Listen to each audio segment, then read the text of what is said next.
Bonjour à tous, bienvenue sur le plateau de Politique et Économie. Je suis heureux de vous retrouver, chers téléspectateurs, mais je ne vous avais pas complètement abandonné. Vacances oblige et repos nécessaire. Voilà, pour ce qui est du moment. Alors, mon invité aujourd'hui, c'est François Dubois.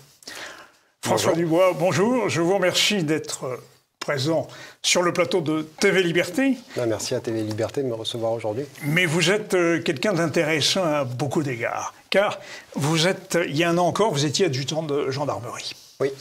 Vous êtes officier de police judiciaire, formateur, évaluateur de formateurs dans les écoles,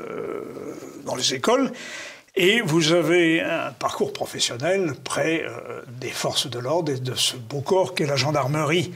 Pas toujours bien aimé de l'opinion, mais nous reviendrons sur cette question en deuxième partie.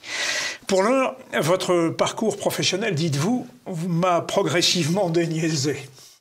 Le déniaisement, c'est tout simplement comprendre que l'institution, chers téléspectateurs, n'était pas tout à fait en phase avec les idéaux qui sont les vôtres, qui sont d'une parfaitement respectable et tout à fait noble. Vous vous êtes senti finalement au service d'un régime d'oppression qui œuvrait pour des intérêts supérieurs et souvent contraires à ceux du peuple. Et vous avez donc décidé de quitter le corps de la gendarmerie, c'est courageux. C'est l'épisode vaccinatoire qui vous a déterminé, qui a en quelque sorte exacerbé ce ressentiment. Alors vous avez écrit un livre qui s'appelle « Alice au pays de Lucifer », paru aux éditions KA.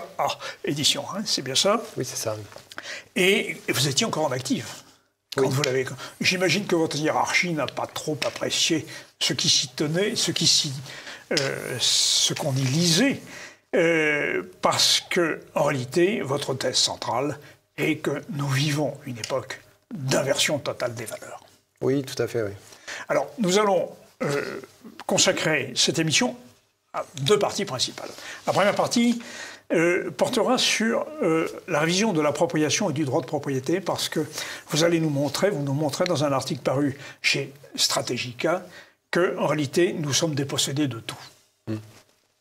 Et puis ensuite, nous reviendrons sur votre carrière, sur votre expérience, car vous avez été à Matignon, auprès des premiers ministres, puis vous avez été dans les périphéries, dans les territoires, comme l'on dit. Bref, une expérience très riche, dont je voudrais que nos téléspectateurs puissent en avoir connaissance. Alors tout d'abord, François Dubois, vous nous dites narration et dépossession, c'est-à-dire que les volets environnementaux, sanitaires, sécuritaires sont l'occasion pour les pouvoirs, dans une société du spectacle, puisque vous reprenez le thème de Guy Debord, de nous déposséder de nous-mêmes. Alors, qu'entendez-vous par cette dépossession, en quelque sorte? Alors, dépossession, on pourrait même parler de spoliation, en fait. Comment la traduire? En termes économiques, ce serait un transfert de richesse. Un transfert de richesse de la part, en fait, des producteurs vers un groupe de personnes qui a trouvé en fait les moyens, les solutions politiques et économiques pour se les accaparer et pour essayer de maintenir en fait son statut tel quel, pérenne. Alors ces personnes, c'est l'hyperclasse, c'est l'oligarchie. Alors c'est ce que je qualifie effectivement, pour reprendre les termes de Jacques Attali. Hein. Alors lui, quand il le dit, il ne sera pas taxé de complotiste, mais... mais c'est ce qui se passe. Mais si je le dis, on risque de me taxer de complotiste. Alors que je vais dire exactement la même chose que lui, mais oui, il définit en fait la société à venir comme une société composée en strates, qui serait composée en fait de supranomades qui sont riches, qui disposent de moyens, de mobilité, qui sont apatrides. Une classe en fait d'infranomades qui eux en fait sont obligés de migrer pour des raisons économiques. Et au milieu en fait une classe moyenne qui serait tenue maintenu dans l'espoir en fait de rejoindre, dans l'espoir illusoire d'un jour rejoindre en fait les supranomades et dans la crainte permanente de tomber chez les infranomades. Oui. Voilà, donc ça c'est ce que disait Jacques Attali. Et en fait, c'est la physionomie de société, effectivement, vers laquelle on est en train de se diriger, avec une société qui se sclérose et qui a tendance justement à figer ce qui était autrefois les classes sociales en caste, quelque part. Justement, c'est très intéressant ça. Vous développez ça, en reprenant d'ailleurs Attali, on passe de la classe à la caste. Sauf que la classe, dites-vous, ne permet plus la promotion. L'ascenseur social est en panne, en quelque sorte. Oui. C'est bien ça? Oui. Mais alors, cette caste, comment s'approprie-t-elle la richesse? Comment l'accapare-t-elle? Par quels moyens passe-t-elle? En fait, les choses sont très complexes parce qu'il y a des méthodes diverses et variées. Il y a des méthodes politiques, il y a des méthodes économiques. Et ce qui peut prêter à sourire, c'est que l'objectif derrière est simple, en fait. Il est trivial. L'objectif, c'est que ces gens ont compris qu'on avait des ressources qui étaient quantifiables et donc qu'ils avaient tout intérêt en fait, à se les accaparer et à nous en déposséder et à s'en accaparer le plus possible. Alors, dans les faits, ça se traduit par cette espèce d'indécence avec laquelle on regarde ces multimilliardaires qui ne savent plus quoi faire de leurs milliards. On se demande, mais qu'est-ce qu'ils font de leurs milliards, ces gens-là? En fait, c'est une entreprise de dépossession de la population, parce que plus ils auront de milliards, en fait, plus ils assureront leur propre survie. Ils s'entraînent dans un cercle vicieux, mais c'est comme ça. Donc, et vous avez noté d'ailleurs que le nombre des milliardaires en France a encore augmenté cette année. Oui. Et à un moment donné, c'est ce que je dis dans mon article, effectivement, on a aussi une évolution en fait des fortunes hein, qui sont devenues, qui ont cru de façon réellement exponentielle, et avec un clivage en fait entre la population et les grosses fortunes qui devient vraiment indécent. Donc il y a un problème de partage des richesses, mais ce problème ne fait que s'accentuer en fait. Et ça, on le constate en fait par le delta qu'il y a entre eux et nous, qui ne fait que s'accroître.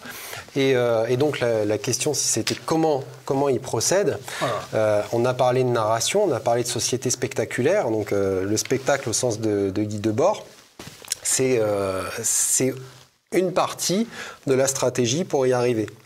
C'est-à-dire générer le monde illusoire qui nous permet en fait de ne pas voir les choses telles qu'elles sont. Donc pour ça, en fait, il faut maintenir les gens dans des scénarios constants, qui se succèdent, qui s'enchaînent les uns aux autres et dans la peur permanente. On pense déjà à votre livre, Alice, qui passe derrière le miroir, mais derrière le miroir, c'est le monde diabolique, satanique. Oui, alors, d'ailleurs, Lewis Carroll a écrit De l'autre côté du miroir, c'est la suite d'Alice au pays des merveilles, et c'est pas pour rien qu'il emploie le miroir. En fait, le miroir... Moi, à l'heure actuelle, le miroir, c'est la télévision, quelque part. Oui, bien sûr. Voilà. C'est le miroir aux alouettes. Alors, le miroir aux alouettes, qu'est-ce que c'était? C'était un piège auparavant fait par des chasseurs qui utilisaient en fait des petits morceaux de miroir pour attirer certaines espèces d'oiseaux, dont les alouettes. La télévision et ce miroir aux alouettes, en fait, elle est un reflet déformant de la réalité. Très déformant. Très déformant. Quand vous vous observez dans un miroir, vous observez la même image, vous croyez que c'est réel, mais pourtant tout est inversé. Oui, en effet. Eh bien, on retrouve en fait cette mécanique dans la notion de miroir.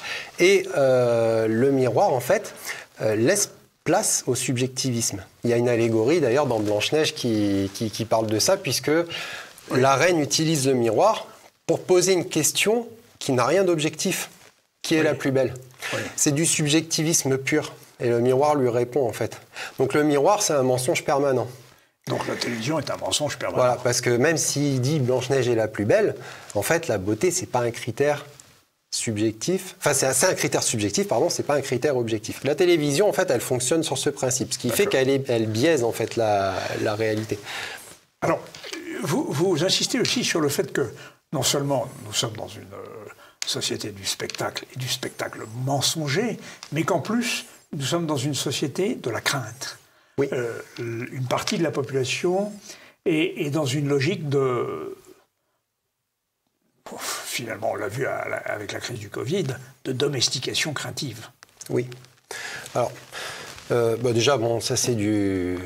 Et voilà, c'est élémentaire, hein, c'est du Machiavel ou Étienne de la Boétie qui vous expliqueront que... la Boétie, c'est la servitude volontaire. Voilà, de la servitude volontaire. Donc il vous explique tous les process de gouvernance, comment un homme peut en gouverner des milliers.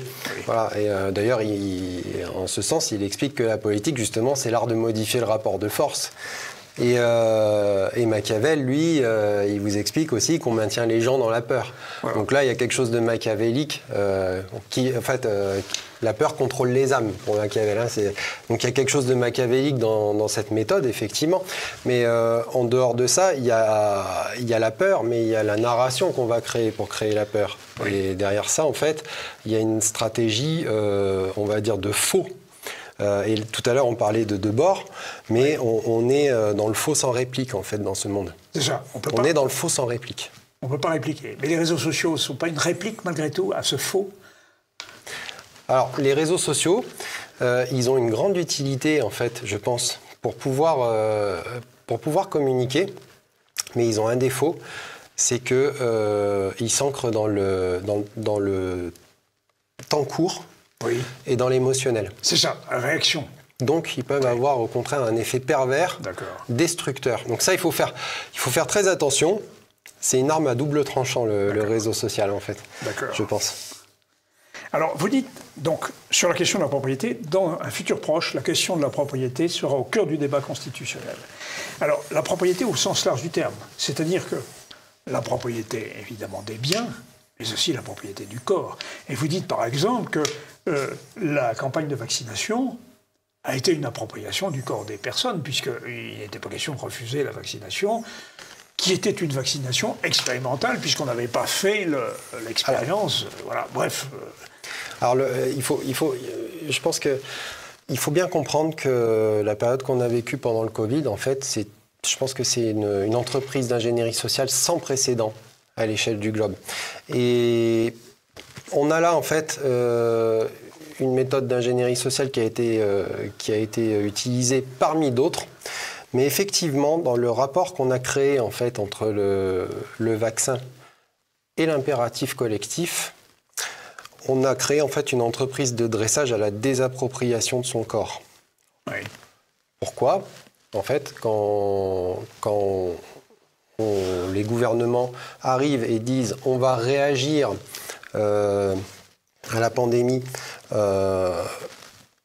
en poussant les gens à se vacciner au nom de la protection de tous ». Oui, pour protéger les autres. Il faut voir que le critère principal qui a été tout le temps occulté ou minimisé, c'est cette fameuse AMM conditionnelle.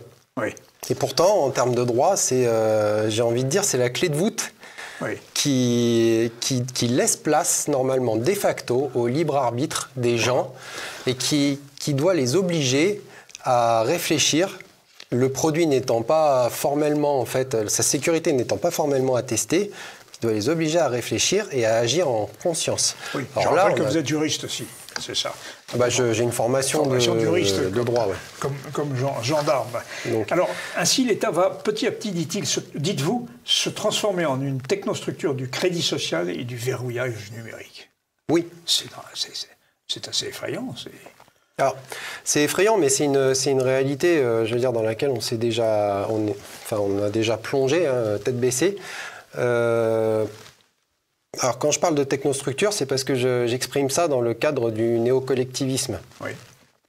Vous parlez même de néocommunisme. Voilà. Là, on parlait, par exemple, de la vaccination, qui demande justement, pour la collectivité, oui. On vous demande de vous vacciner avec un produit sous AMM conditionnel. C'est-à-dire, en gros, on vous dit, vous devez renoncer, en fait, à l'appropriation de votre corps parce qu'il y a un intérêt supérieur. Votre corps, vous l'oubliez et on va vous contraindre par plein de moyens on va vous dresser à ça, en fait. Là, on est vraiment dans le cadre de ce que je définis comme néocollectivisme. Le néocollectivisme, en fait, il s'inspire de plusieurs modèles qu'on a connus historiquement, des modèles économiques comme le communisme, le nazisme, hein, disons-le aussi, hein, certains aspects, le fascisme italien, etc. Le néocollectivisme, s'inspire de ces modèles, en fait. Alors, en quoi il peut ressembler un peu au au communisme, c'est parce qu'en fait, on a un délitement de l'État au profit d'une technostructure, justement, comme vous disiez, une technostructure du contrôle et du verrouillage numérique. Donc là, en fait, on n'est pas tout à fait sur le communisme parce que déjà, les ambitions ne sont pas les mêmes, les intérêts servis ne sont pas les mêmes non plus, mais on retrouve en fait l'utilisation du collectif pour arriver justement à un délitement de l'État aussi en parallèle et au contrôle de la population comme ça, numérique.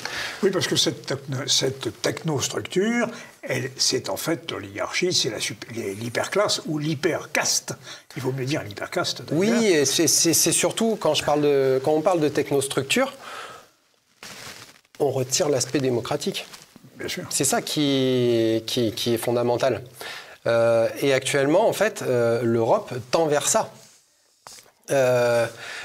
Si vous prenez n'importe quel citoyen français dans la rue et vous lui demandez comment est composé le Parlement européen, peut-être même qui est à la tête de la Commission européenne, je parierais un billet qu'il n'y a pas grand monde qui le sait. Alors, et même s'ils le savent, ils ne savent pas que ces personnes ne sont pas élues, en tout cas. Et ne sont pas élus. Et ont-ils conscience des décisions qu'ils prennent pour eux? Alors, est-ce qu'on peut parler d'une démocratie dans ces cas-là? Bien sûr que non. À un moment donné, on n'est plus dans le champ démocratique. Donc, par contre, on a effectivement une technostructure. Il n'y a qu'à le voir avec les normes qui nous assaillent tous les jours. Hein. Oui. Que ce soit dans les normes votre voiture, votre moto, la route, vous construisez une maison, tout ça. Là, oui. Ouais. Mais qui a décidé de quoi là-dedans? Voilà. Donc technostructure, oui. Et du contrôle numérique et du verrouillage numérique aussi. Parce que derrière, comme on peut le constater, et ça c'est un constat, hein, c'est vraiment empirique, tout se numérise. Voilà, y compris la monnaie. Si vous habitez en campagne, essayez d'avoir accès à un service autrement que par Internet maintenant. Ah, c'est impossible. C'est impossible. Et en fait, non seulement tout se numérise, mais il va y avoir, je pense, à terme, une convergence de tous les fichiers et donc qui va pouvoir mener à des exploitations croisées. Alors moi, en tant qu'enquêteur, je trouve ça très intéressant, mais je vois aussi les effets pervers que ça peut produire. Voilà. Oui, parce que vous avez été, en tant que gendarme, vous avez été amené à faire des enquêtes. Et c'est sans parler... Et croiser les fichiers. Exactement. On en parlera dans votre expérience de gendarme en deuxième partie. Revenons à vos analyses. Donc, le droit naturel de la propriété du corps est en partie battu en brèche. La propriété individuelle aussi. Nos biens vont vers une location amphithéotique, mais la propriété, et la propriété du sous-sol n'est déjà plus là, elle n'est pas permise en France de toute façon. Donc, de plus en plus, c'est l'atteinte c'est au fond l'habeas corpus des Anglais est battu en brèche, y compris en Angleterre d'ailleurs. Habeas corpus, ça veut dire que tu puisses disposer de ton corps, c'est-à-dire de ta liberté. Donc, tout ça pour assurer, disiez-vous, un transfert de richesse, finalement, au profit de l'hyperclasse, ou l'hypercaste. Nous sommes bien d'accord. Mais est-ce que le genre, alors, l'identité de genre, est dans cette logique aussi? Bien sûr. En fait, tout concourt à c'est une forme de... Alors, le mot peut paraître dur, mais c'est une forme de dressage des masses vers une révision, en fait, de l'appropriation de la propriété.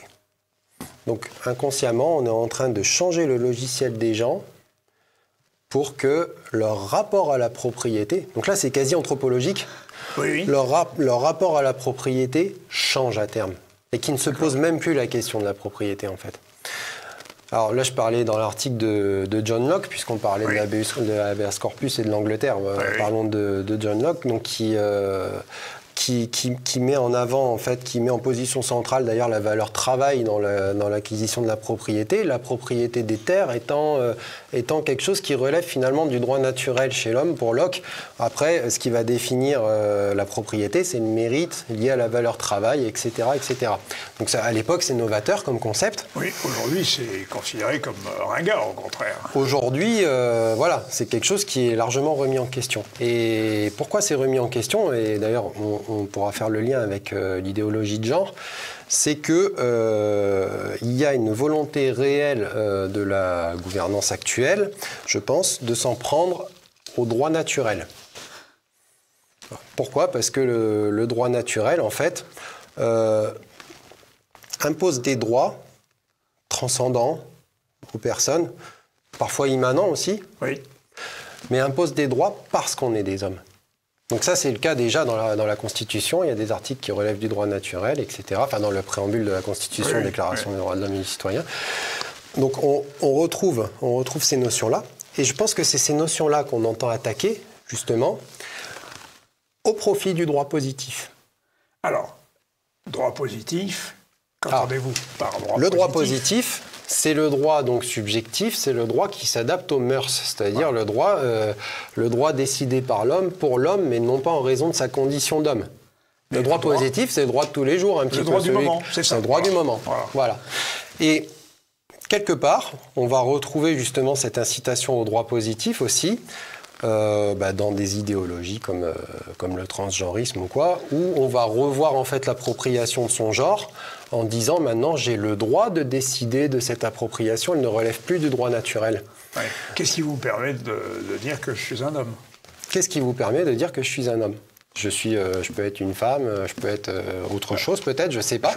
Je prends nos téléspectateurs à témoin. Et c'est là que on voit surtout le critère du subjectivisme. Voilà. Et ce qui est intéressant de noter, c'est que dans la politique en fait, de Davos, on est en plein dans une politique idéologique. Or, l'idéologie est le terreau favorable au subjectivisme. Oui.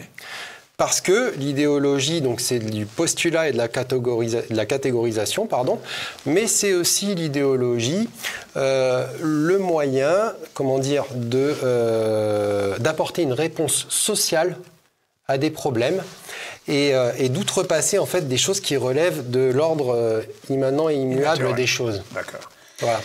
Et donc là, on retrouve vraiment ce caractère idéologique, donc lié à la subjectivité et donc au droit positif. On est dans le miroir, on est dans la subjectivité. Voilà. Et alors, quand vous parlez d'un transfert de richesse planifié, on va dire oui, mais alors vous êtes un complotiste, vous voyez une main qui dirige la richesse vers les privilégiés. Pas du tout. Vous citez l'INSEE. L'INSEE qu'on ne peut pas soupçonner de complotisme. Voici ce que dit l'INSEE. De 1980 à aujourd'hui, 10% de la valeur ajoutée sont passés du travail au capital en France. La part revenant aux salariés a chuté de 75 à 65%. C'est quand même de 250 milliards de moins. Et quand en 1980, un salarié travaillait, dites-vous, en moyenne 9 jours pour financer les dividendes de ses actionnaires, il en travaille aujourd'hui 45 jours de plus. Bon, je crois que c'est très clair. Transfert de richesse au profit de cette caste en question. Et de façon plus concrète, moi je suis dans un milieu modeste, donc je côtoie des gens modestes, et aujourd'hui, demandez-leur si leur niveau de vie a augmenté. Oui, on connaît la réponse. Voilà. Mais regardez l'augmentation de la fortune d'Elon Musk. Oui, oui. Non, mais ça peut paraître démagogique, mais je vous jure que sur le terrain, vous rencontrerez très peu de Français qui notent une hausse significative de leur niveau de vie. Non, ce n'est pas démagogique, c'est très rare. C'est le réel. Non, mais c'est parce que je prends un exemple. Oui, bien sûr. Et forcément, on peut dire que c'est de la démagogie, mais pourtant, c'est tellement réel. Alors, vous suggérez que dans un monde tel qu'il s'est amorcé depuis un quart de siècle, voire plus, eh bien, le peuple doit reprendre ce qui lui appartient de droit. La question, c'est de savoir comment.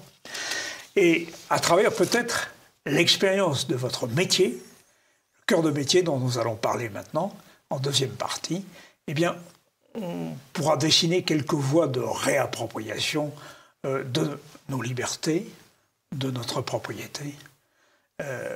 Donc, nous allons faire une petite pause et après, on reviendra sur votre métier, sur votre cœur de métier. Alors, avec François Dubois, qui est un ancien gendarme, adjudant de gendarmerie, officier de police judiciaire, formateur, évaluateur de formateurs dans les écoles. Nous allons reprendre cette conversation. Vous n'avez parlé du subjectivisme. Je crois que vous vouliez revenir sur le subjectivisme.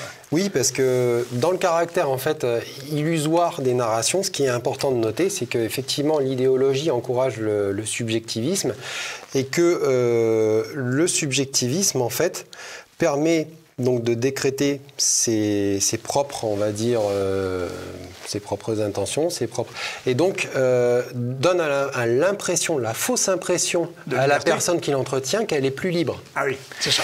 Et donc, elle pense, elle ne se voit pas en fait sous le joug d'une idéologie. C'est ça le piège de l'idéologie en fait. La personne donc, qui va d'ailleurs encourager ce droit positif se sent plus libre et donc quelque part elle est illusionnée. Et qui dit illusionnée dit qu'il y a un risque de dérive psychotique, c'est-à-dire de déconnexion du réel. Et c'est pour ça qu'on a des gens aujourd'hui qui commencent à se prendre pour tout et n'importe quoi. Alors des fois on en rigole, on voit ça défiler sur les réseaux sociaux et tout. Oui, bien sûr. Mais en fait ça traduit ce phénomène-là. Ça traduit un phénomène qui est en lien quelque part avec un délire de toute puissance et de psychose. C'est ça. C'est presque de la psychologie. C'est très intéressant parce que toute puissance des individus qui est en réalité factice. Qui est factice. C'est la toute puissance d'une caste. Exactement. C'est ce que je démontre de façon plus allégorique et théologique dans mon livre d'ailleurs. Voilà. Ouais. Et c'est ainsi qu'on peut voir une femme se promener seins nus dans la rue à Aurillac. Et par exemple. Ma liberté, bien sûr, mon subjectivisme. Voilà. Et verbaliser, protestation. Alors je cite M. Dupond-Moretti, garde des Sceaux. Des crétins. Non, il n'a pas dit lobotomisés, il a dit des crétins décérébrés qui ont détruit le tribunal d'Aurillac. Là, on a une manifestation de l'irrationnel de notre époque. L'irrationnel qui vient de ce subjectivisme que vous évoquez, mais qui... Et qui est finalement une traduction aussi du phénomène d'inversion des valeurs, quelque part. Absolument. Et c'est vrai qu'il y a une dimension... Moi, quand je regarde le monde actuel, j'ai l'impression de regarder le tableau de Jérôme Bosch, Le Jardin des délices. Voilà. Il y a vraiment une dimension eschatologique, en fait. Oui, exactement. Vous avez tout à fait raison, où... Nous sommes un petit peu aussi... On est dans la dernière partie du triptyque. Vous savez, Erasme, qui écrit L'éloge de la folie. L'éloge de la folie. Bon. Alors, vous êtes gendarme. Vous avez été gendarme et vous avez une expérience assez intéressante, assez enrichissante. Vous avez été dans plusieurs situations. Vous avez été à Matignon, au service de Jean-Marc Ayrault et de François Fillon. Donc, vous avez vu le haut du panier, si je puis dire. Oui. Et puis, vous avez été aussi affecté dans les territoires, comme l'on dit. Oui. Donc, j'ai quitté effectivement Matignon à l'arrivée de ma première fille, parce qu'on voulait quitter Paris à ce moment-là, pour partir en Gironde, en fait, donc à l'époque sur le secteur de Pauillac. Oui. Donc là, on est vraiment dans du rural, hein, on est au milieu de l'estuaire de la Gironde, à peu près. C'est au milieu du vin aussi. Au milieu du vin. Et contrairement à ce qu'imaginent les gens, en fait, puisqu'ils ont souvent la représentation d'une économie, on va dire, florissante, avec les grands crus classés. Oui, en effet. Non, les châteaux appartiennent tous à des grands groupes financiers. Donc, on a AXA, Assurance, on a Bouygues, Martin Bouygues, etc. Donc, qui ont des châteaux. Quand ce ne sont pas des Chinois. Quand ce ne sont pas... Effectivement, il y a eu beaucoup de rachats par des Chinois, effectivement. Et donc ces gens-là ne sont pas sur place, mais ceux qui restent sur place, donc c'est la main-d'œuvre. La main-d'œuvre souvent précaire et sous-traitée, hein, d'ailleurs, donc avec une physionomie de population qui est problématique, puisqu'on a beaucoup de gens qui sont issus de l'immigration. Et qui viennent en fait en étant ce qu'on appelait des ESI, des étrangers en situation irrégulière, donc qui viennent pour travailler à la vigne, donc qui sont exploités par des sous-traitants qui ne sont pas toujours en conformité avec la loi. On a une population aussi de gens du voyage sédentarisés qui est assez nombreuse. Donc sur ces bases-là se créent des conflits sur fond de stupéfiants pour se partager les marchés. Et il y avait une entreprise qui s'appelait La Shell, qui faisait venir du monde et qui contribuait à l'économie locale, qui avait fermé il y a longtemps de ça. Et donc à la fermeture, il ne restait plus rien. Ce qui fait que les gens qui n'avaient pas les moyens de partir sont restés. Donc il reste en fait pas mal de gens qui sont somme toute socialement assez précaires. Donc ça vous donne une physionomie de population assez difficile, assez violente. Voilà, sans parler des travailleurs espagnols qui remontent et tout ça. Donc il y a beaucoup d'infractions en matière de droit du travail, etc. Et c'est très violent, très précaire du point de vue social. Alors le gendarme que vous êtes, qu'est-ce qu'il faisait? Comment il agissait? Comment vos collègues réagissaient? Alors, faut savoir que c'est des unités. Enfin, là, donc, je sais pas comment c'est maintenant. Ça a peut-être évolué. Mais là, je vous parle de 2013. C'est une unité quand même assez tendue. Il y avait quand même beaucoup d'activités. C'est déjà arrivé qu'on tourne à 3 arrêts pour dépression chez 3 OPJ, par exemple, sur un effectif de 18. Voilà, donc beaucoup, et des conditions de travail un petit peu difficiles.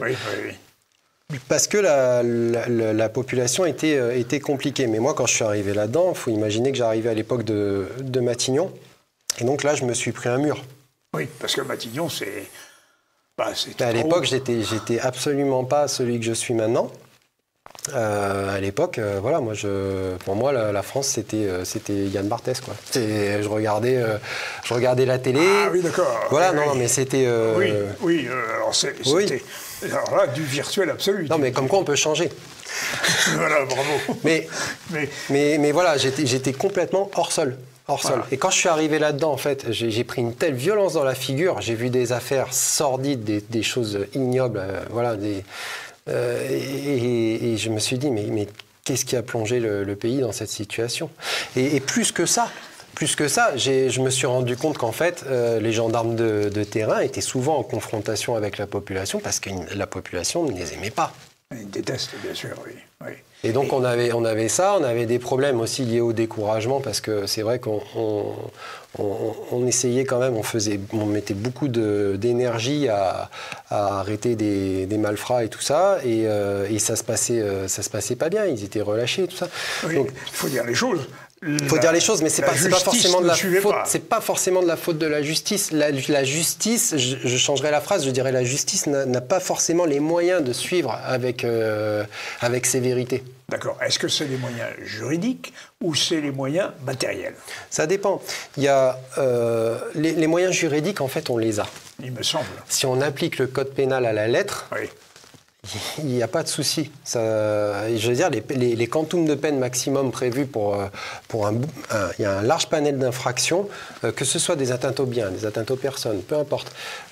Il y a l'arsenal, il est là. Après, il faut voir les peines qui sont données et pourquoi elles sont données. Alors, chez les magistrats, je pense qu'il y a des facteurs qui sont divers et variés, qui sont liés à leurs conditions de travail. Parce que pour les avoir côtoyés, c'est vrai qu'eux aussi travaillent dans des conditions qui sont difficiles. Il y a eu des moments, j'ai eu des plus beaux bureaux que certains magistrats. Non, mais il faut le dire, quoi. Il y a des magistrats, il y a des moyens... Des piles de dossiers partout, par terre... Oui, non, mais c'est vrai. Il faut voir la quantité de paperasse et l'univers procédural, il faut voir ce que c'est, quoi. C'est colossal. Donc il y a ça. Après, il y a les moyens derrière aussi. C'est-à-dire les moyens carcéraux. Qu'est-ce qui est proposé? Pourquoi aussi et puis, alors, il y a la politique pénale aussi qui est impulsée par le garde des Sceaux. Ça joue énormément. Et le garde des Sceaux n'encourage pas peut-être aussi à mettre les gens longtemps en prison. Mais pourquoi? Parce qu'il n'y a pas assez de prisons. Et le problème, c'est que si on mettait plus de prisons, combien il en faudrait pour rendre justice, on va dire?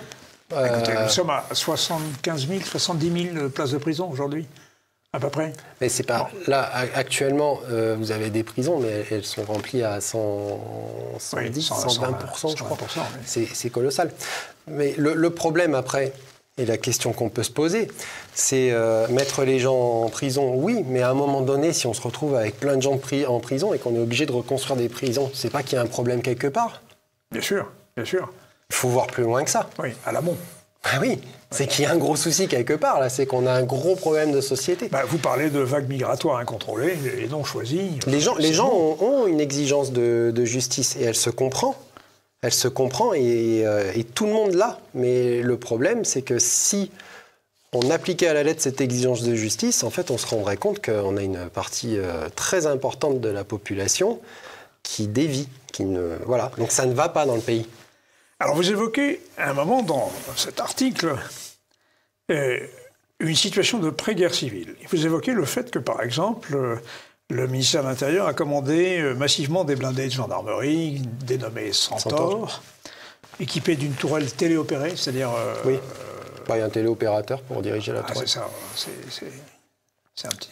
Oui, après la particularité, c'est qu'on peut monter des armes de guerre dessus. Voilà, type AN/F1. Oui, mais en même temps... Mais elles ne sont pas montées sur les modèles tels qu'ils sont livrés. Ceux de la gendarmerie qui sont bleus. Mais c'est faisable. C'est faisable. Voilà, mais alors, les modèles ne sont pas montés dessus. Contre qui, alors? Si ça a été, si le marché a été signé pour ce type de véhicule avec les possibilités qu'il offre, oui.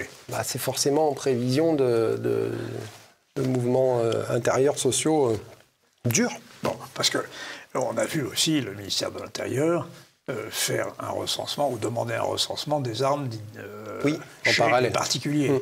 Donc ça sent pas très bon. Tout ça. Alors, ce que je pense, en réalité, c'est que il y a une forme et ça rejoint ce que je viens de vous dire, en fait, sur le statu quo, sur la façon dont on essaye de laisser les choses en place, c'est-à-dire, en fait, on crée des tensions au sein de la justice, on crée des tensions au sein on met les forces de l'ordre et la justice en tension, on les garde comme ça, mais ça permet aussi de contenir la population, donc on arrive à une forme de statu quo. On exerce une forme de contrôle, en fait, dans le chaos. Oui, d'accord. On est dans un ordo ab chaos, en quelque sorte. Il y a des franges de la population sur lesquelles on peut politiquement rebondir en cas d'émeute, comme ce qu'on a vu pendant les quartiers, où là, il y a des choses à dire sur les possibilités politiques que ça peut offrir. Et il y a d'autres mouvements sociaux qui, eux, ont un caractère spontané et non désiré, en fait, parce que plus politique. Les mouvements sociaux des quartiers ne sont pas des mouvements qui naissent parce qu'ils sont politisés, en fait. Les quartiers sont instrumentalisés de façon politique, mais les émeutiers ne sont pas politisés. Les émeutiers, c'est le lumpenprolétariat de Marx et Engels, quoi. Il faut en parler, ça. Parce que finalement, on a eu les Gilets jaunes, qui sont une forme classe moyenne, essentiellement, ou classe même... et puis de souche, essentiellement. Puis on a eu les manifestations contre la retraite. Encadrées, syndicales, c'est une autre forme de manifestation. Et puis, évidemment, les émeutes de début juillet autour de l'affaire Naël. Ce sont trois populations, me semble-t-il, qui sont différentes. Différentes. N'est-ce pas ? Et qui ne pourront pas converger. Alors, c'est ça. Et c'est l'objectif recherché, c'est-à-dire qu'il y a une archipélisation de la société qui est recherchée, c'est-à-dire qu'en fait on fragmente, c'est du diviser pour mieux régner, mais de façon à contenir les mouvements en fait dans des bulles. Dans des bulles qui sont traitables, qui sont désignables et traitables. Il ne faut pas que ça devienne en fait erratique. Il ne faut pas que ce soit... Et la plus grande crainte, je le pense, de la gouvernance actuelle, ce serait la réémergence d'un mouvement spontané type gilet jaune, mais cette fois-ci rallié par des classes, des couches, on va dire, un petit peu plus supérieures, patrons de petites moyennes entreprises, voilà. Artisans, commerçants, paysans. Qui pourraient même peut-être faire réfléchir l'encadrement de la police et de la gendarmerie. Et voilà. Donc ça, ils le craignent. Et dans cette logique d'archipélisation, on fait en sorte, on met tous les moyens pour que le peuple ne soit pas avec sa police, mais contre sa police. Oui. Et il faut absolument éviter... Mélenchon plaît au gouvernement. Exactement. Non, mais c'est exactement ça, puisqu'il faut éviter en fait une convergence. Il faut éviter qu'un jour, en fait, police, gendarmerie, enfin force de l'ordre et le peuple Parce qu'en fait, c'est le peuple, c'est sa police, c'est son et sa gendarmerie, normalement. Oui, il les a Mais maintenant, pour ça. on n'en est plus là. Quand on en parle, on dit c'est la police de Macron. Les gens, ils disent c'est la police de Macron. Ils disent plus c'est la police ou la gendarmerie, c'est la nôtre. Ils disent plus ça. Et le jour où on en revient à ça, où il y a une convergence en fait des idéaux et que donc le peuple et police marchent main dans la main, oui. C'est le jour le plus redouté. Le plus redouté, oui. Sans parler de révolution ou quoi que ce soit. Non, je vois mais bien. c'est redouté parce que il n'y aura plus la fragmentation nécessaire pour tenir le pays en l'état comme il est tenu. Je vois, je comprends. Et... Alors, vous êtes formateur, vous avez formé des policiers au maniement des armes, aux règles juridiques en matière de droit de les utiliser. Oui. Et évidemment, vous avez, sur l'affaire Naël, une opinion. Vous avez d'ailleurs écrit là-dessus. Mais vous commencez par une analyse sociologique intéressante, anthropologique aussi, sur le fait que ce qui pose problème dans les banlieues, c'est non pas l'absence du père, mais la place des garçons qui est hypertrophiée, qui est surdominante par rapport à l'immigration italienne, polonaise, portugaise ou espagnole, où la cellule familiale se tenait, là, la cellule familiale ne se tient pas. Alors oui, alors c'est complexe. C'est ce que vous dites à peu Oui, près, oui, non, je ne me trompe pas. Oui. Oui, mais en fait c'est complexe, mais alors là-dessus je recommanderais aux gens qui s'intéressent à ça un livre qui s'appelle Le déni des cultures de Hugues Lagrange, qui est chercheur en sociologie au CNRS, donc, qui a écrit un livre qui est très complexe par contre, il doit être de niveau universitaire plus. Mais ceux qui prendront le temps et qui feront l'effort de le lire comprendront à quel point c'est intéressant justement en fonction de des ethnicités en fait diverses et variées qu'on peut rencontrer dans les quartiers. Quel est l'impact en fait de la construction de la famille, quel est le rôle du garçon, etc., etc. D'ailleurs, quand on regarde, il n'y a pas de statistiques ethniques officiellement, mais il y a des travaux, dont ce livre, qui ont été menés dans ce sens-là par des gens très sérieux et pas complotistes. Et je précise. Et on voit en fait le rôle que joue le facteur sociologique justement dans la déviance, dans la délinquance, etc., etc. Donc ça c'est très intéressant. Et effectivement, les quartiers, la ghettoisation, le communautarisme, ça a conduit à exacerber et finalement à créer une forme de nouvelle classe de personnes qui se communautarisent entre elles, celles qu'on appelle communément les racailles ou les délinquants des quartiers, peu importe. En fait, là encore, c'est de la sociologie, c'est de l'étiquetage social au sens de Becker, c'est-à-dire qu'on prend les valeurs pour lesquelles on nous rejette pour en faire une référence qui nous permet de nous communautariser. Voilà. Et bien là, c'est ce qui se passe dans les quartiers. Alors là, après, il y a le rôle de l'islam. Le rôle de l'islam, à un moment donné, j'en parle. Pour moi, en fait, il est secondaire parce que quand vous êtes un peu sérieux et que vous regardez... Quand je dis secondaire, ça ne veut pas dire qu'il est absent. Nul non, et qu'il est absent. Attention, parce que je vois déjà des gens qui vont dire... l'islam a un lien, il a un lien même anthropologique et je pense sociologique dans la construction aussi de ces personnes. Mais il y a islam et islam. Et quand on regarde, en fait, quand on s'intéresse à la délinquance, à la physionomie de la délinquance dans les pays du Moyen-Orient, Proche-Orient, on ne rencontre pas du tout... Absolument. C'est pas du tout la même chose. Absolument pas la même chose, absolument pas le même type de délinquance. Ouais. Alors pourquoi dans des pays où l'islam justement est dominant, on ne rencontre pas ce type de délinquance? Et pourquoi dans un pays, dans la France, dans lequel l'islam représente, en fonction des estimations, entre 8 et 10% de la population, on rencontre ce type de délinquance? Et pourquoi en fait, dans ce cas-là, certains islamo-centrent leur discours jusqu'à en occulter tout le reste? Oui.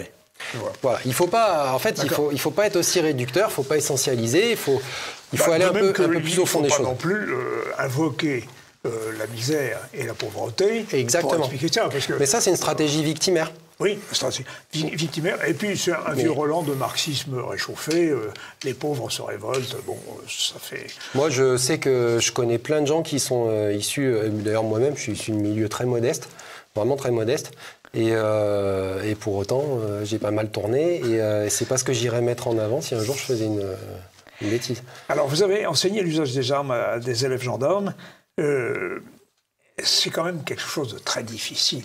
Vous me dites à un moment, c'est très intéressant comme analyse, le curseur de la violence légitime a été modifié. C'est-à-dire qu'on sait que l'État a le monopole de la violence légitime. Bon, nul ne saurait le lui reprocher, me semble-t-il. Non. Mais vous dites que le curseur a bougé. Dans quel sens, de quelle façon? Alors, le curseur, en fait, peut évoluer, il peut bouger. Il a un petit peu bougé, effectivement, parce que si on regarde, les prérogatives en matière de cas d'usage des armes se sont élargies en termes de droits, notamment chez la police, qui finalement a rattrapé son retard là-dessus par rapport à la gendarmerie. Notamment avec le L435-1 du Code de la sécurité intérieure et des différents cas supplémentaires qui prévoient, en plus du 122.5 du Code pénal, qui lui relève de la légitime défense. Alors, auparavant, les policiers n'avaient que le 122.5. Oui. Maintenant, ils ont le L435-1 du CSI. Et donc, on a effectivement ce fameux monopole de la violence légitime de l'État qui existe, qui est toujours là, mais à l'intérieur duquel, en fait, il y a une appréciation qui varie.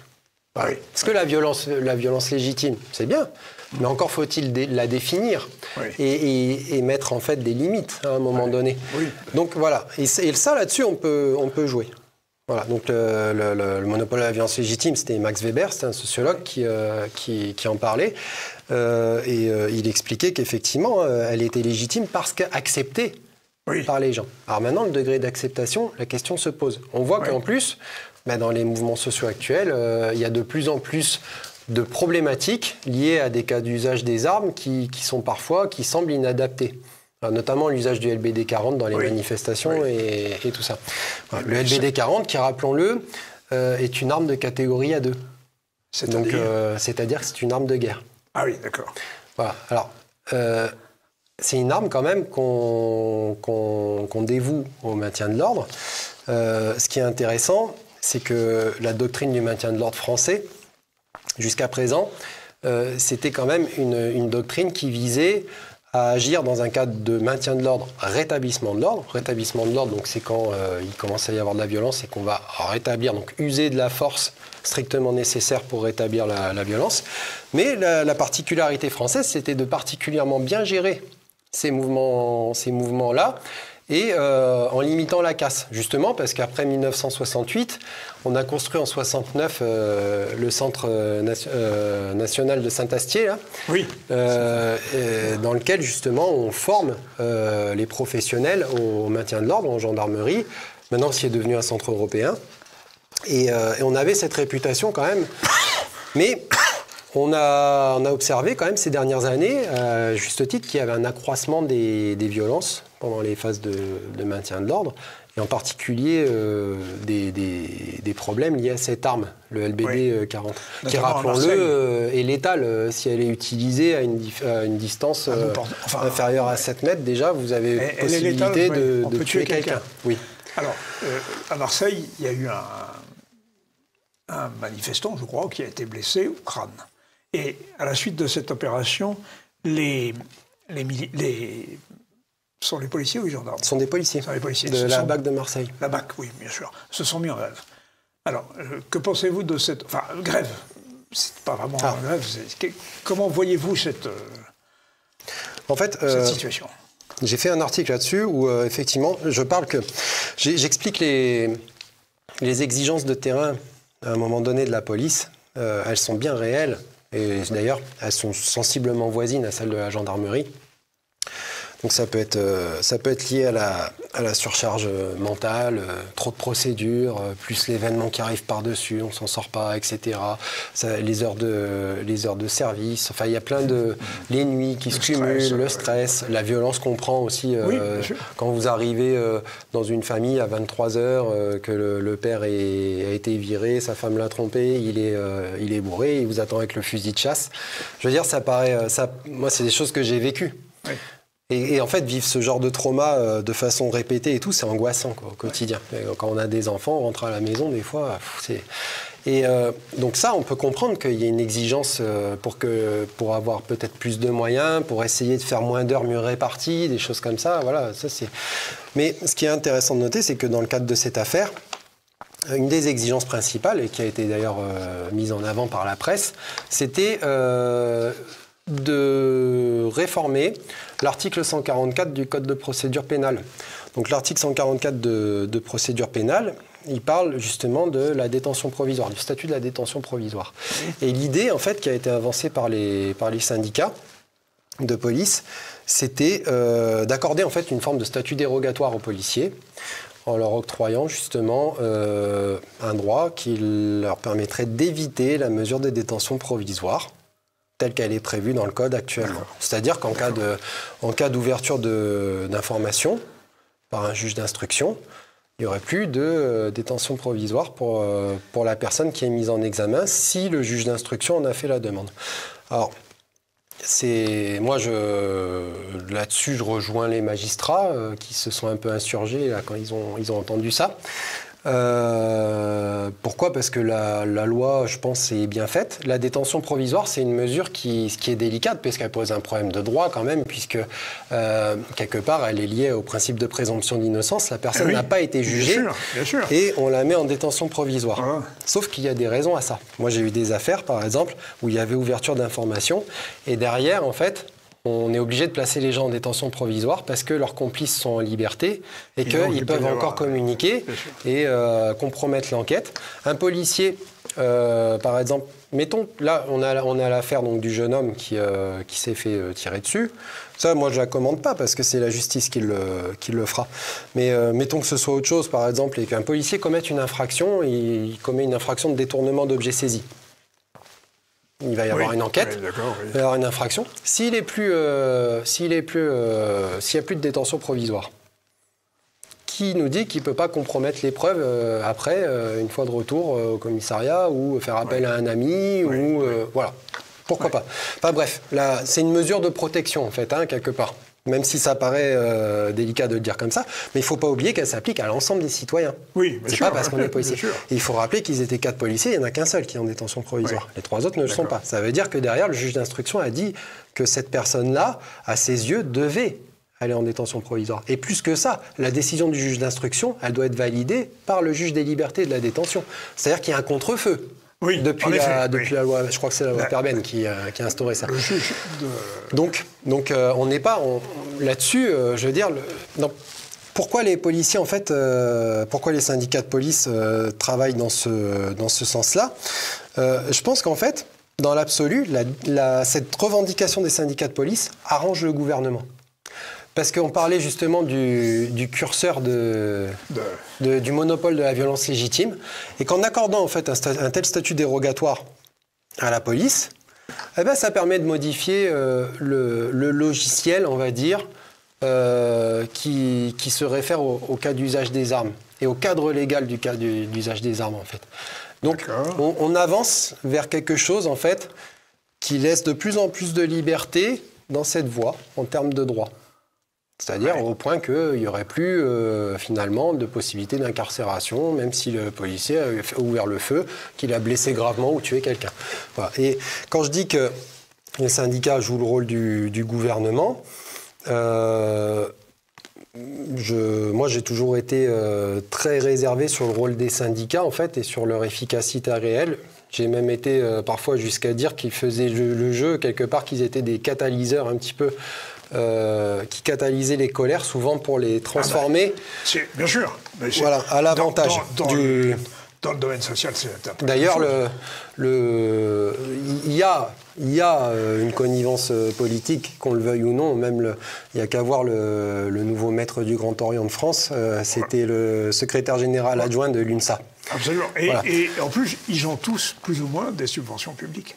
Oui. Mais donc, quoi qu'il en soit, on l'a vu d'ailleurs pendant les Gilets jaunes. Mouvement spontané qui fait peur. Les syndicats, ils sont où ? Au début, on ne les voit pas. Non. Et après, on les voit. Quand on les voit, en fait, ils sèment la division. Et voilà. Pour les retraites. Oui. Un mouvement qui aurait été consécutif sur 2 semaines faisait plier le gouvernement. On a eu le même nombre de jours de grève, mais étalé sur X temps. Voilà, pour le rituel. Donc, à un moment donné, alors soit ce sont de très mauvais stratèges, soit ils aident un peu. Ouais. Voilà. Et donc là, dans le cas de la police, ce qui est marrant, c'est que le DGPN, c'est Monsieur Vaux. Oui, absolument. C'est police, hein, je connais moins. A quand même soutenu oui, absolument, oui. Cette demande de réforme de l'article 144. Et ce qui est intéressant de savoir, c'est que sa femme, Véronique Malbec, est membre permanent du Conseil constitutionnel. Ah oui, ouais, d'accord. Donc, quand on tient de tels propos à ce rang-là, on connaît les conséquences. On sait de quoi on parle. Voilà, donc c'est pas anodin. Et là, quand même, il remet en question l'avis la demande d'un juge d'instruction. Enfin bref. Ouais. Donc c'est pas du tout innocent. Et quand on a sa femme en plus qui siège au Conseil constitutionnel, donc le soir quand on discute dans le lit, je pense que, vu que ça fait le tour dans la presse, je pense qu'on sait. Voilà. J'imagine. On est d'accord. Donc pour moi, il y a quelque chose qui relève de la stratégie, et d'ailleurs qui a tout de suite été validé par le ministre de l'Intérieur, puisque je lisais des articles de la presse consensuelle sur BFM, là, où il disait que M. Darmanin ne s'opposait absolument pas à une révision de l'article 144. On l'a vu très bien. Voilà. Donc au final, si personne ne s'y oppose, tout est bien, donc à quoi bon faire une fronde? Pour moi, c'est une pseudo-fronde. Voilà. Tout ça est redoutable. Ça veut dire qu'en réalité... il n'y a pas beaucoup de moyens, à part l'information que nous faisons, de lutter contre le système, qui a une résilience très forte. Il faut creuser, je pense. Alors, ce qui est important, c'est d'investiguer, en fait. Il faut que les gens aient une âme de... Alors, le problème, c'est que la personne qui investigue aujourd'hui, on dit c'est un complotiste. Oui. Mais à un moment donné, il faut creuser, il faut se poser des questions. Est-ce que, pour se défendre, vous évoquez d'ailleurs le Conseil national de la résistance, cette idée d'un nouveau Conseil de la résistance, puisqu'il en a existé un. Oui. Bien sûr, on le connaît. Alors là, nous sommes dans la politique. Là. Est-ce qu'il faut en passer par là? Est-ce que... moi, je vois pas ça comme quelque chose, en fait, de... Subversif, oui. Non. Je vois ça comme une table ronde, en fait, autour de laquelle les gens qui souhaiteraient une alternative réelle, et je pense, en fait, les gens qui veulent que la France retrouve sa souveraineté, puissent se mettre d'accord. Donc après, le but d'une telle opération, ce serait de voir qui est prêt à jouer le jeu. Oui. Et ceux qui ne veulent pas jouer le jeu, mais quel jeu jouez-vous alors? Voilà. Oui. Donc c'est un premier rideau, c'est un premier filtre. Ça ne veut pas dire faire un CNR, ça ne veut pas dire faire la révolution ou faire quoi que ce soit. Ça veut dire essayer de faire converger des forces. Voilà. Eh bien, ça pourrait être une conclusion. François Dubois, à notre entretien, dont je vous remercie. Je rappelle pour nos téléspectateurs que vous étiez adjudant de gendarmerie, officier de police judiciaire, formateur, évaluateur de formateurs dans les écoles, et que vous avez eu un parcours professionnel intéressant, puisque vous avez quitté la gendarmerie pour écrire, publier votre livre. Alors, vos articles, on les retrouve sur Stratégica, et votre livre, Alice au pays de Lucifer, KA Édition. Oui. Et aussi, j'ai des articles sur profession gendarme aussi. Profession gendarme, oui. Ronald, ancien collègue, un retraité. Très bien. Ah oui, quand on est retraité, on a beaucoup plus de liberté. Bien. Eh bien, merci François Dubois. Merci. Merci beaucoup. Chers téléspectateurs, je vous retrouve dans une quinzaine de jours et je recevrai notre ami Pierre Jovanovic pour la revue de presse économique internationale. À très bientôt.